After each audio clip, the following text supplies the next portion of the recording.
सम्यक दर्शन किसे होता है पता? 24 घंटे जिसके अंदर वेद ज्ञान की धारा अविरल रूप से चलती है, जो अपने ज्ञायक भगवान आत्मा में अपनापन करके पर्याय मात्र जानता देखता है, उसको ही सम्यक दर्शन प्राप्त होता है। तो हम लोगों को आचार्य भगवान समझाते हैं कि ये वेद ज्ञान ही सब कुछ है। मोक्ष मार्ग में अलग अलग नहीं है कि सम्यक दर्शन के लिए कोई अलग काम करना है, सम्यक ज्ञान के लिए कोई अलग काम करना है और सम्यक चारित्र के लिए कोई अलग काम करना है, ऐसा नहीं है। सम्यक दर्शन प्राप्त करने की जो विधि है वो ही विधि अपने स्वरूप में रमने की भी है। समझ में आया? सम्यक दर्शन जब प्राप्त होता है तो उस आत्मा में जब अपनापन होता है तो अपने आप क्रम से उसमें रमणता भी होती है। उसी का नाम संयम है। समझ में आया? संयम के लिए वृत्तिशील संयम अंगीकार करना कि नहीं करना? बोलो, बताओ। संयम के लिए वृत्तिशील संयम अंगीकार करना कि नहीं? क्रिया के बिना संयम हो सकता है? बोलो जल्दी। इतनी सरल बात पूछ रहा हूं। वैसे कहते पंडित जी कठिन कठिन लो, अब कठिन लो तो बताते नहीं। बोलो, क्रिया के बिना संयम हो सकता है? हो सकता है कि नहीं हो सकता है? पक्का? ऐसा है क्या? फिर कोई अभी ये प्रवचन सुनेगा तो कहेगा श्रोता भी स्वच्छंदी और वक्ता भी स्वच्छंदी। ऐसा नहीं है। ये जवाब नहीं है कि क्रिया के बिना संयम हो सकता है। इसका जवाब ये है कि जब संयम होगा तो भूमिका के अनुसार क्रिया होती है।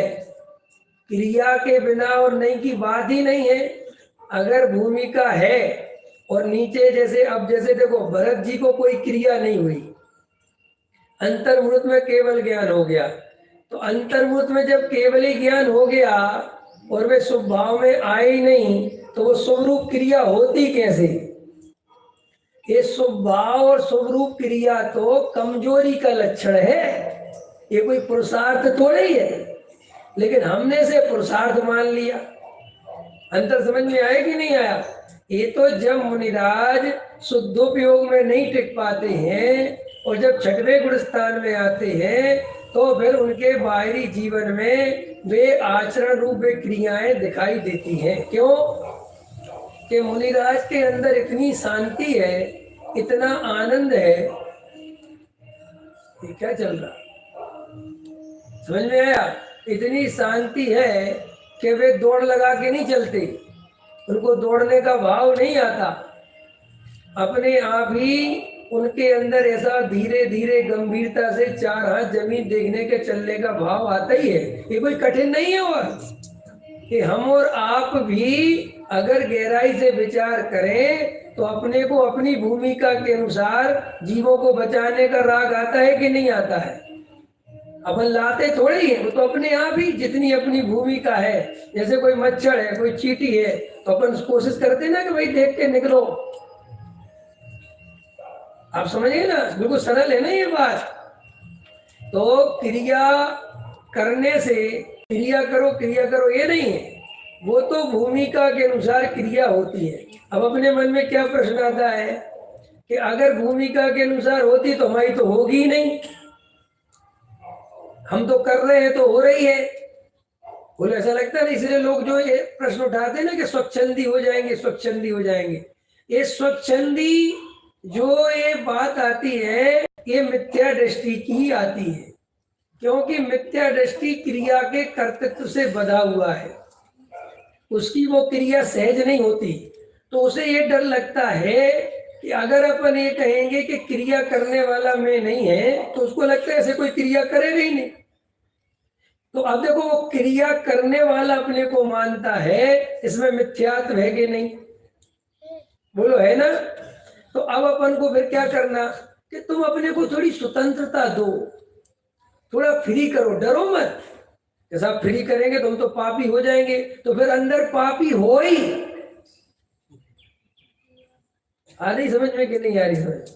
तुम सोचते हो कि अगर मैं फ्री हो जाऊंगा तो मंदिर नहीं आऊंगा, तो इसका मतलब अभी मंदिर आ ही नहीं रहे। ये तो तुम आगम के भार से, युक्ति की मार से, समाज के प्रेशर से, समझ में आया, इज्जत आबरू के चक्कर में आ रहे हो, सीधा गणित है। क्योंकि जब हमने कहा कि मंदिर से कुछ नहीं होता, तुमने कहा ठीक कल से नहीं आएंगे, तो हमने तो भाई साहब बोला था दुकान से भी कुछ नहीं होता, वहां क्यों गए?